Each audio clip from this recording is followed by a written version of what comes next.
నమస్కారం అండి.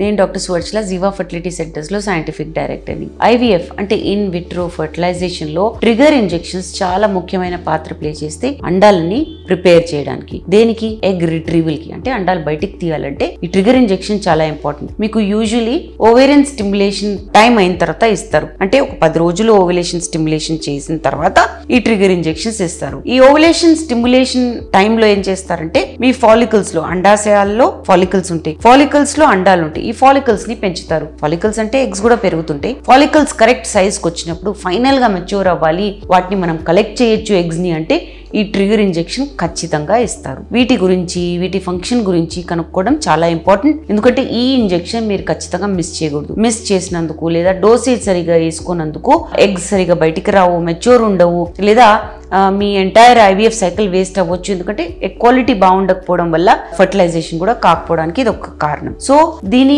రోల్ ఏంటి అనేది ముందు కనుక్కుందాం. ఫైనల్ మెచ్యూరేషన్, అండాల ఫైనల్ మెచ్యూరేషన్ కి చాలా ఇంపార్టెంట్ అన్నాను కదా. సో మెయిన్ పర్పస్ అదే అన్నమాట. అండాలు ఫాలికల్ లోపల తయారవుతుంటాయి. ఈ సైజ్ కరెక్ట్ అయిపోయినప్పుడు మెచ్యూర్ అవ్వవు, కానీ ఈ మెచ్యూరేషన్ కోసం మనం ట్రిగర్ ఇంజెక్షన్ ఇస్తాం. లాస్ట్ స్టేజ్ లో అండాలు మెచ్యూర్ అవుతే ఇవి బయటికి తీసినప్పుడు కణాలతో కలిపితే ఫలదీకరణం అయ్యే ఛాన్సెస్ మనం పెంచడానికి ఈ ట్రిగర్ ఇంజెక్షన్ ఇస్తాం. నెక్స్ట్ ఓవులేషన్ టైమింగ్ కోసం ఇస్తాం. న్యాచురల్ సైకిల్ లో ఏమవుతుందంటే పిట్యూటరీ గ్లాండ్ ఏదైతే బ్రెయిన్ లో ఉందో అది ల్యూటనైజింగ్ హార్మోన్ అనే హార్మోన్ ఎక్కువ క్వాంటిటీలో రిలీజ్ చేస్తుంది. అది రిలీజ్ చేసినప్పుడు అండం విడుదలవుతుంది. మెచ్యూర్ ఎగ్ అండాశయాల నుంచి రిలీజ్ అవుతాయి. చాలా ఫాలికల్స్ లో ఎగ్స్ పెరుగుతుంటాయి, కానీ ఒకటి పెద్దగా అయిన తర్వాత ఈ ఎల్హెచ్ సర్జ్ వచ్చాక అండం విడుదలవుతుంది న్యాచురల్ సైకిల్ లో. ఐవీఎఫ్ లో ఏంటంటే ఈ ట్రిగర్ ఇంజెక్షన్ అచ్చు న్యాచురల్ ల్యూటనైజింగ్ హార్మోన్ లాగా యాక్టింగ్ చేస్తుంది అనమాట. ఈ ఓవులేషన్ అవ్వాలంటే ఈ ట్రిగర్ ఇంజెక్షన్ ఇవ్వాల్సిందే.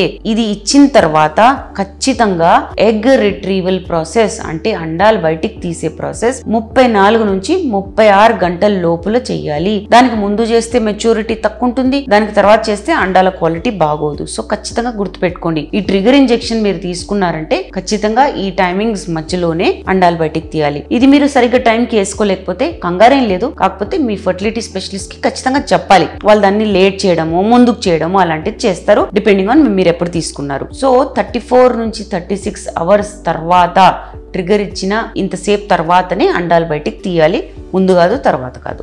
నెక్స్ట్ ప్రీమెచ్యూర్ ఓవ్యులేషన్ అవ్వకుండా చూస్తుంది. సో ఇన్ని ఇంజెక్షన్స్ ఇస్తున్నప్పుడు, ఇన్ని అండాలు పెరుగుతున్నప్పుడు సడన్ గా ఎక్కడైనా ఎల్హెచ్ సర్జ్ బాడీలో అయితే ఈ అండాలన్నీ విడుదలైపోతాయి. ఇది మంచిది కాదు. మీరు తీసుకున్న ఇంజెక్షన్స్ వేస్ట్ అవుతాయి, మీరు డబ్బులు ఖర్చు పెట్టినవన్నీ వేస్ట్ అవుతాయి. కనుక ట్రిగర్ ఇంజెక్షన్ ఇస్తే కరెక్ట్ గా ఎప్పుడు ఓవ్యులేషన్ అవ్వాలో అనేది మనం తేల్చొచ్చు.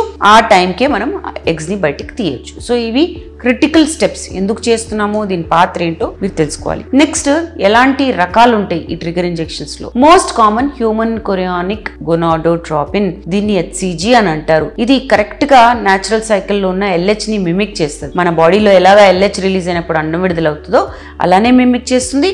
అది కాకుండా అండాలని కూడా ఫైనల్ స్టేజ్ లో చక్కగా మెచ్యూర్ చేసి పెడుతుంది అనమాట. అలాంటప్పుడు మనం ప్రొసీజర్ చేసుకోవచ్చు. కాకపోతే ఇది తీసుకున్న వాళ్ళలో risk, ovarian hyper stimulation syndrome అయ్యే రిస్క్ అనేది చాలా ఎక్కువ అవుతుంది. ఈ ప్రాబ్లం లో ఏంటంటే ఎక్కువ ఫాలికల్స్ పెరిగిపోతాయి. ఈ ఎక్కువ ఫాలికల్స్ పెరిగినప్పుడు సీరియస్ కండిషన్ అవ్వచ్చు. దాన్ని ఓవేరియన్ హైపర్ స్టిమ్యులేషన్ అంటారు. దాని గురించి చాలా వీడియోస్ చేసాం, అది కూడా మీరు చూడొచ్చు. ఓవేరియన్ హైపర్ స్టిమ్యులేషన్ అయ్యే ఛాన్సెస్ హెచ్సిజి ఇంజెక్షన్ తో ఎక్కువ అవుతాయి. సో ఇది జాగ్రత్తగా ఎవరికి ఇవ్వాలో అనేది చూసుకుంటూ ఇస్తారు. నెక్స్ట్ గొనాడోట్రోపిన్ రిలీజింగ్ హార్మోన్ ఆగోనిస్ట్, ఇది కూడా ఒక రకమైన ట్రిగర్. ఈ ఇంజెక్షన్ లో ఏంటంటే ఓహెచ్ఎస్ఎస్ రిస్క్ ఎక్కువ ఉన్నప్పుడు ఇవ్వాలి అని అనుకుంటారు. ఈ ఆగోనిస్ట్ ఏం చేస్తుందంటే పిట్యూటరీ గ్లాండ్ ని, బ్రెయిన్ లో ఉన్న పిట్యూటరీ గ్లాండ్ ని LH luteinising hormone, FSH hormone రెండు రిలీజ్ చేయమని స్టిమ్యులేట్ చేస్తుంది, అంటే సిగ్నల్ పంపిస్తుంది. దీనివల్ల అండం కరెక్ట్ గా మెచ్యూర్ అవుతుంది అండ్ ఓహెచ్ఎస్ఎస్ రిస్క్ కూడా తగ్గిపోతుంది. నెక్స్ట్ డ్యూయల్ ట్రిగర్ అంటారు, అంటే హెచ్సిజి కూడా ఇస్తారు,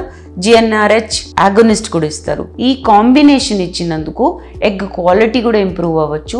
అంటే ఫైనల్ గా మనము స్టిమ్యులేషన్ చేసిన తర్వాత ఎగ్ మెచ్యూరిటీ, క్వాలిటీ, అది కాకుండా రిట్రీవల్ అవుట్కమ్స్, అంటే మనం ఎన్ని అనుకుంటున్నామో అన్ని బయటికి వచ్చే అవకాశాలు ఎక్కువ ఉంటాయి. ఇవి ముఖ్యంగా ఓవేరియన్ రెస్పాన్స్ బాగాలేదనుకోండి, అంటే మనం ఎన్ని ఇంజెక్షన్స్ ఇస్తున్నా సరిగా రావట్లేదు అనుకోండి గ్రోత్, అలాంటి వాళ్ళకి ఈ డ్యూయల్ ట్రిగర్ ఇవ్వడము, లేదా ప్రీవియస్ ఐవీఎఫ్ సైకిల్ ఫెయిలియర్ ఉందనుకోండి, లేదా అండాలే తక్కువ ఉన్నాయి అనుకోండి, అలాంటప్పుడు ఆ పేషెంట్స్ కి ఈ డ్యూయల్ ట్రిగర్ అనేది చాలా బాగా పనిచేస్తుంది. కొన్ని ఫ్యాక్టర్స్ దృష్టిలో పెట్టుకుని ఇవన్నీ ఇస్తారండి. ముందుగా ఎగ్ క్వాలిటీ, టైమింగ్ ఏంటి, టైప్ ఏంటి, ఈ క్వశ్చన్స్ అనేవి, ఈ ఫ్యాక్టర్స్ అనేవి ఎగ్ క్వాలిటీని, మెచ్యూరిటీని ఎఫెక్ట్ చేస్తాయి. అండ్ దీనివల్ల మీ ఫలదీకరణం rate, embryo development, pregnancy outcomes ఇవన్నీ ఇన్ఫ్లుయెన్స్ అవుతాయి. కాబట్టి ఏ క్వాలిటీ మెయింటైన్ అవ్వాలంటే ట్రిగర్ ఏది ఇవ్వాలనేది జాగ్రత్తగా ఆలోచించుకొని ఇస్తారు. ఇది కాకుండా most important factor OHSS risk అనేది తగ్గించడానికి డోసేజ్, టైమింగ్ ఇవన్నీ ఇచ్చినప్పుడు ovarian hyper stimulation syndrome risk అనేది తక్కువ ఉండాలి. ఈ కాంప్లికేషన్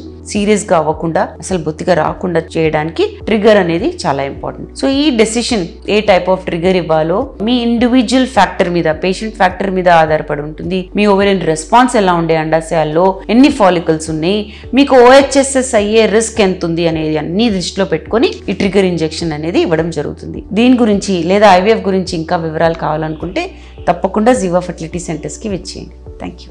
చాలా థ్యాంక్స్ అండి మా వీడియోస్ చూస్తున్నందుకు. మరిన్ని ఇలాంటి ఇంట్రెస్టింగ్ వీడియోస్ కోసం మా ఛానల్ని తప్పకుండా సబ్స్క్రైబ్ చేయండి. Thank you.